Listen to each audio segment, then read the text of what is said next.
Mitchell, it's been a rain-interrupted series, but you must be as keen as anyone, if not more than most, to get out there with the form you've shown in the limited time this series has given you. Yeah, it's been a little bit disappointing, the rain being interrupting these one days, but hopefully we can get on tomorrow and be a three-match series. Yeah, it'd be nice to get out there tomorrow and go there and perform again. The team has had a long time over here, and just to get a couple of wins on the board's been a big confidence booster. Obviously with the start of the 2020s and the one day, also having a win there, and just be nice to complete a game. We're on a bit of a roll in Edgbaston, and always seems to rain there as well. But hopefully we can get out there tomorrow. We've had a couple of games here in the Champions Trophy, so we sort of have an idea of the ground and the wickets, so we know what to expect. And for you personally, you've looked somewhere near back to your best. How do you feel you're going? I'm very confident with where I am at the moment. I had about 2 months home.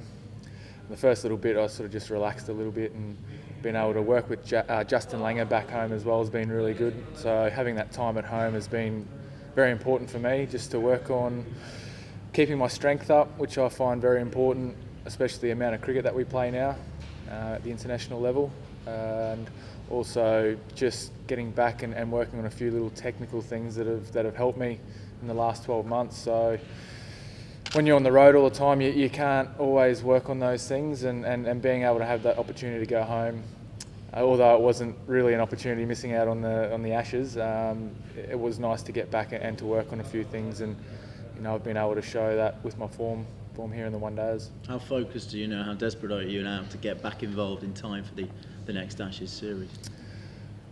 To be honest, I don't want to think about that. To be honest, I need to take one game at a time, and I'm really enjoying myself at the moment.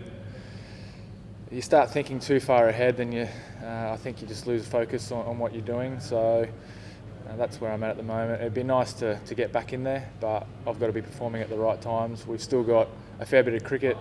We've got Champions League, then we've got one days against India, and then we've got Australian summer. We've got a few games to start off there, a couple of 4-day games, which to me are very important. So if I'm performing at the right times, then hopefully I'll get that selection. Sorry. I was just going to say, you look like you've got a bit more control in your bowling. Is that something you worked on technically? You were alluding to there with Justin Langer. Look, I don't want to give too much away technically. I think strength is a big factor to me, being your lower body as a fast bowler. There was a period there where, sort of 09, 10, the amount of cricket that we played, if you're playing all three forms, which I was at the time, it was doing a lot to my body, losing strength and fitness, and I wasn't able to work on things that I wanted to, and I knew that I knew that my arm was getting lower at that time as well. So I was able to, work on my strength when I had my toe injury, which was, it was actually really good timing just to be able to get away from the game and to work on those things. So I'm not going to give away too many technical details, because I know that I've watched a lot at the moment with my action. So as soon as something isn't quite right there and you pick it up, and then it could backfire on me. But look, I'm really happy with how I'm bowling at the moment. I'm confident, really enjoying myself, enjoying the guys around me and in the team, and also Darren Lehmann as a new coach as well has been outstanding. Mitchell, you mentioned yourself the Ashes have gone this summer and not been able to do anything about that. Obviously, that must have been quite frustrating, I imagine. Are you sort of unleashing that now? It wasn't frustrating for me because I wasn't playing. The only not frustrating. It was disappointing to find out that I wasn't in the squad, because I felt like I'd been performing, coming back from an injury. Watching the first ball was quite hard of a test. An Ashes series was quite hard as well, and then I got over it. I knew that I had to keep working hard. And that's what I've been doing. And I feel like I'm performing. Like I said, I've just got to be performing at the right times now because I want to play Test match cricket. That's my number one form. I really enjoy playing it. I love playing 5-day cricket, and hopefully I get that opportunity to play against England and win an Ashes series. You bounced out Peterson and Trott in a series, a hit Trott. Do you feel your pace is as strong as it's ever been? Yeah, I think consistently my pace is definitely up there. I think the bounce that I'm getting is probably the key. Obviously with my action being a little bit higher, or that left arm being a bit higher, I'm getting extra bounce. That was something that I remember when I first started playing cricket. Playing for Queensland, at the state level, getting extra bounce, it got me a lot of wickets. And then obviously when the ball was swinging, that worked as well. But definitely being consistent with that pace, that was a bit it was a bit of a surprise for me. It wasn't actually something that I was working on, but I think because I'm nice and strong, fit, had that time to get myself in this position, I think that's where the pace has come from and the rhythm in my run-up. So, like I said, it was a bit of a surprise, that pace, but I'm happy with it, that's for sure. You're bouncing out high-class Test players like Peterson and Trott. You're doing something right, aren't you, obviously? Yeah, it was probably a little bit greasy, that wicket, so I bowled a couple of cross-seamers just to test it out, and it seemed to skid through nicely. But, when you can get high-class players out with a short ball, it can be very intimidating, and it's... I guess that's one of my key balls, is the short ball. Is that quite an important part of your arm, intimidation? As a fast bowler, yeah, definitely. And that's how I've always been throughout my career. Is when I'm at my best, I'm being aggressive. I bowl that armpit ball or a nice short ball at the throat to the batsman. So I try and use that in my armoury, and then you try and use the ball swinging. Getting it up there and try and get LBWs or bowls or caught behind. So I try and keep it as simple as I can.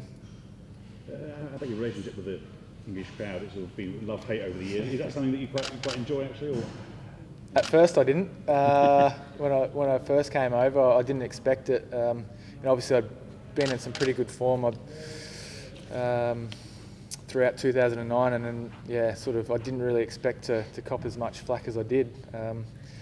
So at first I didn't, but now it doesn't bother me. It's all part of the game. I know what to expect when I come over here now, or wherever I am in the world. If I bowl a wide, I cop a fair bit. So I just take it on board and move on with it. So I've said this before. You start to sing the songs in your head. So it's pretty catchy.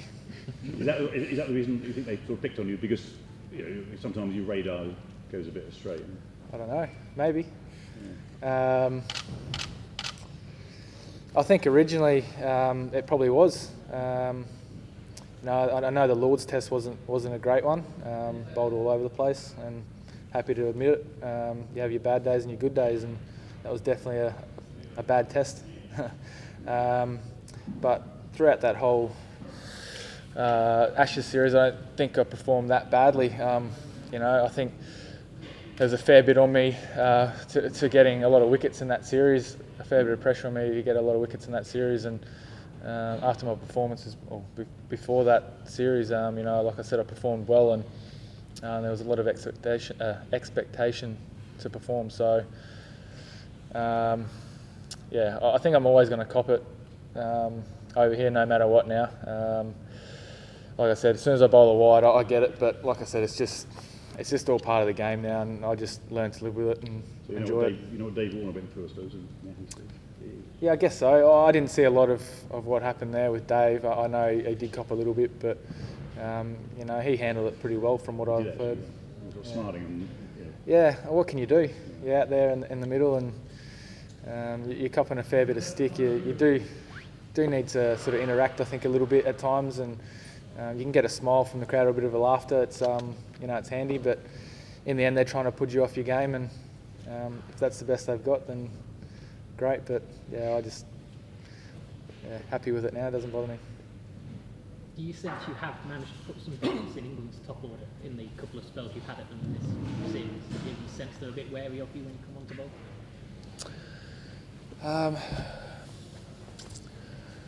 Yeah, it's a good question. I guess for me, all I'm worried about is is what I'm doing at the moment. And like I said, I've got that confidence and that belief in my bowling. So whoever I'm coming up against, I'm confident I can get them out or intimidate them. So that's what I'll be doing here in this one-day game. And from every game forward, that's how I bowl, and that's how I'm going to continue to bowl. So hopefully they're wary of me, but like I said, I've just got to keep trying to be aggressive and keep it simple. That's it. That could be something that works even better for you in Australia with the bouncy wickets as well, couldn't it? Yeah, I mean, I've done it in India as well, where the wickets don't really bounce. I think a short ball in those conditions are quite key because they can be hard to get up, but the variable bounce there as well. So, definitely in Australia. I love bowling in Australia. I love bowling in Perth at the Gabba. I love bowling there because of the pace and bounce that you get. But if you're off the money a little bit, you get punished. So they're good cricket wickets. But I've enjoyed these wickets here.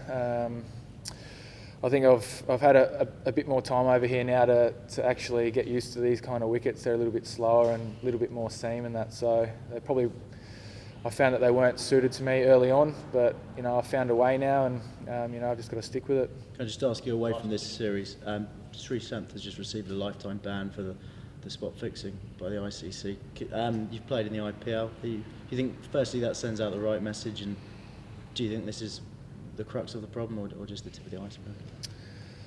Well, it was my first year, which I really enjoyed. A lot of people, Shane Watson, a lot of the Aussies, talk the IPL up and how much fun it is, and the standard of cricket, how high it is. So from that point of view, I really enjoyed it. It does send a message that if you do the wrong thing, you're going to get punished. Whether it's the right thing, right punishment or not, that's not for me to decide. So what was the second part of the question? Do you think this is the crux of the problem, or is it just the tip of the iceberg? Is there? No idea. I haven't seen anything being over there. The only thing I saw was when all that stuff was coming out, that I sort of had any inklings or anything like that. So I can't really comment on it.